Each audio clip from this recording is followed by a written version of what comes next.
What's going on, legend? A massive welcome back to the channel. It is Angus here. Thanks so much for stopping by to click on this video. And today isn't going to be filled with me stuffing my face. It's going to be me dropping some fucking knowledge bombs into that head of yours around the whole aspect of what to do after a cheat day, how to not get fat from having cheat days, slash doing food challenges, and basically the context of how I don't get fat from doing them. Because truth be told, what grinds my gears is when people think that their metabolism is fucked, when people think that it's their fucked thyroid, that insert all these excuses, right? And it's simply because they've got no proper concept of the shit that I'm gonna be teaching you in this video. And like, seriously, it's so simple, because once you understand it, it's pretty sick what you can do in terms of manipulating the aesthetics of your body, how you look, how you feel, how you function, all that sort of stuff, all right? So let's get stuck into the content. Really pumped to be dropping some knowledge. I'm not going to be rambling on for ages or anything like that. I want to make this valuable and insightful for you because, hey, like, I want you to be able to be modeling how it is that I live, and yeah, having an amazing relationship with food, and just well and truly deserving to look and feel how you deserve to, not stuck in stop and start bullshit or anything like that. So let's get stuck into the content.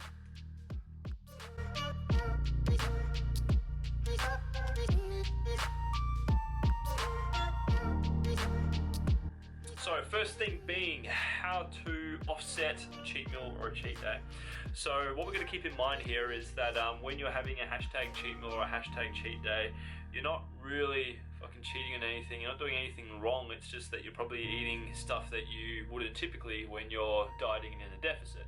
Because when we're dieting in a deficit, we've got less calories to play with, so therefore typically our choices are that we're eating predominantly nutrient dense food, aka salads, lean meats, minimal amounts of processed anything, so we can maximize our calories more, so therefore we can stick to the deficit easier. So when we have this perceived hashtag YOLO, hashtag cheat, whatever it is meal, a lot of people will feel guilty around that, and therefore it becomes hard to be able to get back into a deficit again.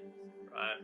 So how to properly offset having a hashtag cheat meal if you're actually in the relevant scenario to be warranting having them. And if you don't know if you're in a relevant scenario to warrant having them, check back into some of my videos.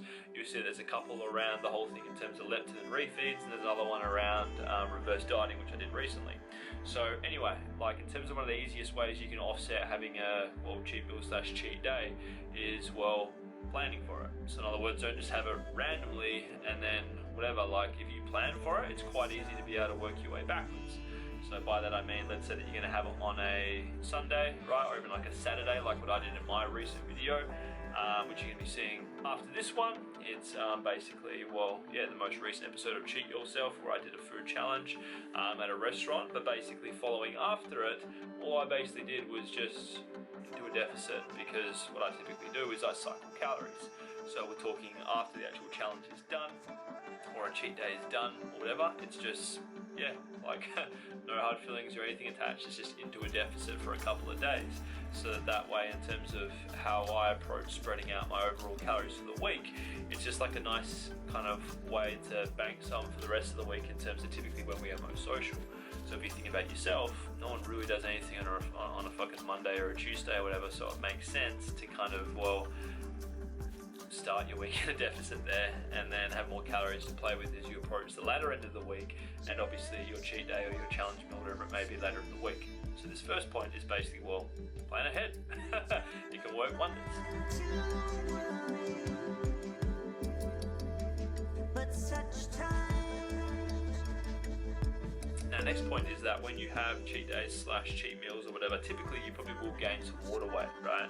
So usually for me, I gain anywhere between half a kilo to 2 kgs of water weight based on the extent of the calories that I ate. So when I do a cheat day, for example, usually I take in about anywhere between 4,000 to 8,000 calories, right? But then say for example, if I do a actual food challenge where I just consume a shitload of food in one sitting, it's actually a little bit on the lighter end in terms of the overall water weight that I gain. And the reason why you will gain water weight is because, typically when you do a cheat meal or a cheat day, you're going to be taking a lot of extra carbs compared to what you normally do in your eating, right? So typically for me, like I get in about 300-ish grams of carbs most days, even on deficit days and stuff like that. If in a maintenance day, I will have probably a bit more carbs, maybe closer to 400, but then when it's a cheat day or a food challenge day, well, the carbs are sky high, right? So naturally, when you obviously consume extra carbs, with every gram of carbs that you consume will come about 3 to 5 grams of water, right? And then it's a means of, well, like, it's not actual fat that you're gaining. The only way that you're going to get fat from having cheat days is if you literally are just living hashtag cheat life, aka like every day is just YOLO for you. You don't give a fuck. You're eating in a surplus all the time, and therefore, well, naturally, because you'll be taking in way more calories than what your body actually burns from a BMR and a metabolism point of view, well, naturally, this is how you're going to gain fat, not because you have hashtag cheat days. Now, when it comes to losing the water weight, well, provided that you are keeping your calories in check for the following days, it's going to be easy to lose your water weight. Like, your body is obviously going to utilize that water, the extra energy that you consumed, and you will lose it quite quickly. Like me, I typically, because I know that I'm going to gain water, I don't usually bother weighing myself the day after having a cheat day. I will do it the other 5 days of the week, or other 5 or 6 days of the week, and just log them in MyFitnessPal. Or in the FitTrack app, I believe it is. Yeah, FitTrack Pro. Like, I've got that cool set of scales that tracks all sorts of cool shit, and it sends like a little lightning signal from the gods up your body to tell you, you know, like bone mass and muscle mass and all that sort of stuff. And it's pretty cool, it's sick. But obviously having the day-to-day data allows you to compare the week-to-week data so you can more accurately gauge progress. This is something that I get my clients to do as well, so that way we can really actually see how they're progressing from an overall macro point of view, rather than stressing out about the small stuff in terms of the day-to-day, right? So if you're on point with your calorie maintenance and actually, well, not investing emotion into gaining a bit of water weight, right, you're going to have no issues losing it quite quickly. And then it's a means of, well, being diligent in the days that are following, and you'll pass it through the system quite quickly, especially if you're getting in a moderate amount of protein and fiber, and you're active and you're getting in a solid amount of lifting and stuff like that. Well, yeah, you'll be primed, like you'll lose it, no dramas, right? And then before you know it, the next cheat day / cheat meal is around and you're laughing, right? Now, obviously this stuff applies to someone who is an active individual and is lean-ish. If you're someone who is overweight and you've got a shitty relationship with food and you've got binge eating tendencies, well, then I don't even advise basically getting amongst the whole realm of cheat meals or anything like that, because, well, it's like your shit hasn't been sorted yet. Like, you still need to get used to eating more fruits and vegetables and plants and protein, and kind of getting rid of your labels around food, because otherwise you're going to struggle hard with this stuff that I'm saying, because, well, you're not going to be consistent. You're going to struggle with, you know, sticking to the targets that you've outlaid for the cheat meal. Obviously, sure, when you're, you know, lean and been in the game for ages, there's nothing wrong with you having full YOLO spec, you know, like no hold barred, like just literally let loose entirely cheat days, probably once a month or so. But if you do them frequently, obviously, well, be aware this is when composition changes can take effect and you can gain you know, actual body fat. So if you actually are overweight, there's going to be no point in you yeah, like doing them, because you're just going to fuck yourself. So it's like, obviously when you do have cheat days, like they're all cool at the time, but you do feel full and quite lethargic kind of and stuff once you're done. So typically, like if I were you, in terms of the day after, stick to the stuff that I said. What I typically do as well is I fast for as long as I can in the first day of my deficit after a food challenge or a cheat day, so that way I give my body just a really good amount of time to digest all the stuff that I've eaten, do a couple of shits, that sort of thing, before getting nutrient dense food back into my system. And then it's just a means of, like, you know, if you can be diligent in this sort of stuff, you will be able to, well, like, even if you're in deficit and you're trying to cut, like, you can still have cheat days and stuff like that. It's just a means of, you're not going to be able to have, like, a heap of extent to play with. Like, if, say for example, if your maintenance intake is 3,000, well, then you've got 21,000 calories to play with across a week. Whereas if your deficit is, say, 2,000, right, like, well, you've only got 14,000, so it's quite a significant amount less. So it's like, you can still have your cheat days or cheat meals, but they're just not going to be as extravagant. And then obviously when you're bulking, I wouldn't be having cheat days at all if I was you. Like, the more consistent you are with the day-to-day linear intake, the better. So this is like, it's like, I'm not a genetic god in terms of how I can stay lean while having cheat days and stuff. Like, there's not really too much aftermath or whatever. It's just like, yeah, you're enjoying food, and it's just like you're having that ability to cycle your calories. So if you're keen to learn some more about cycling your calories, you know, like the effects of cheat days and stuff like it's not hard to maintain lean aesthetics year round when you have got this stuff mastered.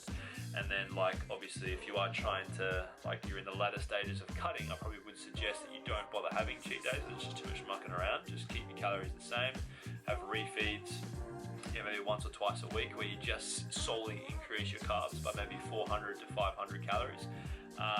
And then yeah, you'll keep getting leaner and your hormones will stay on point. And then once your goal's ticked, reverse back out to maintenance intake and just enjoy maintenance living, because that's when you can get away with, not really get away, but it's like that's when you can have more flexibility up your sleeve and enjoy a heck of a lot more moderation.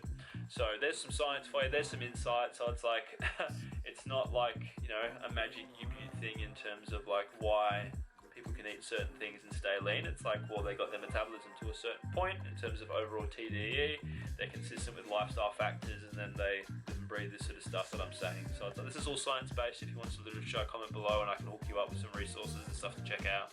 Otherwise, if this really blows your mind and you're just like, how the fuck is this even real? Like, check out some of the resources and links in the description of this video, and you can learn a thing or two from some of my ebooks and courses.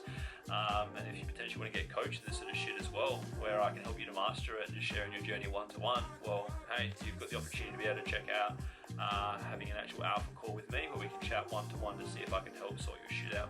Otherwise, we'd love to have you share in my journey personally, so feel free to add me below at my social media links. We'd love it if you can just, see what happens in my day today. Obviously on Facebook and Instagram I post daily, whereas YouTube 1 to 2 videos a week.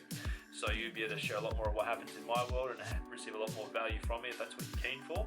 Otherwise, thank you so much for watching. If you're a returning subscriber, give us a like, let us know what you found valuable about this video. I hope you learned a thing or two. And obviously if you're new to the channel, well, hey, hope you gained some mental knowledge gains and that you're feeling smarter. If you're interested in you eat and do other cool shit, check out some other videos. Otherwise, stay tuned for the next video where you're going to see a food challenge from me as part of the next episode of Cheat Yourself. And yeah, thanks for watching. Big love. See you next time.